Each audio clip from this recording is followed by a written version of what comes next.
ভারাক্রান্ত হৃদয় নিয়ে পড়ছি, বারংবার চিন্তা করেছি এই বিষয়ে কথা বলবো না, কিন্তু বিবেকের তাড়নায় বারবার জাগ্রত হয়ে ওঠে একই প্রশ্ন। সেটি হচ্ছে, আমাদের মুসলিম ঘরের মেয়েরা আজকে হিন্দু বা ইসকনের সদস্যদের সাথে তারা আজকে প্রেমে এত জড়িত হয়ে যাচ্ছে, যেটা ভাষায় প্রয়োগ করার মতো নয়। আমরা যারা আজকে সোশ্যাল মিডিয়ার সাথে সম্পৃক্ত রয়েছি, সম্পর্ক রয়েছে, তারা দেখি মুসলিম ঘরের মেয়ে যারা সব সময় পর্দায় থাকার চেষ্টা করে, হেজাব পরিধান করে, সুন্দর পোশাক পরিধান করে, বোরকা পরিধান করা ছাড়া ঘরের বাহির থেকে বের হয় না, এই সমস্ত যুবতী মেয়েরাও আজকে এই ইসকনের সদস্যদের সাথে, হিন্দু ছেলেদের সাথে তারা প্রেম লীলায় মেতে উঠেছেন। কত জঘন্য, কত নিকৃষ্ট, কত অন্যায়মূলক কাজ, যেটা ভাষায় প্রয়োগ করার মতো নয়। আমি বলছি না এটা মুসলিম ছেলের সাথে করলে জায়েজ হবে, উভয়ের সাথেই করাই হারাম, কুল্লু হারাম।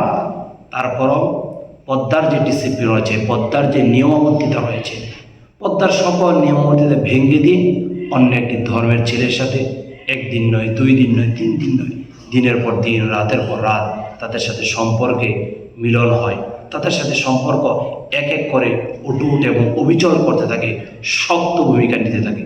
দিন শেষে কী হয়? ওই হিন্দু ছেলের সাথে আমার মুসলিম মেয়ে, আমার মুসলিম বোন ভেগে যায়। তারপর একটি সমাজ, একটি পরিবার একবারে ধ্বংসের অতল গহ্বরে চলে যায়।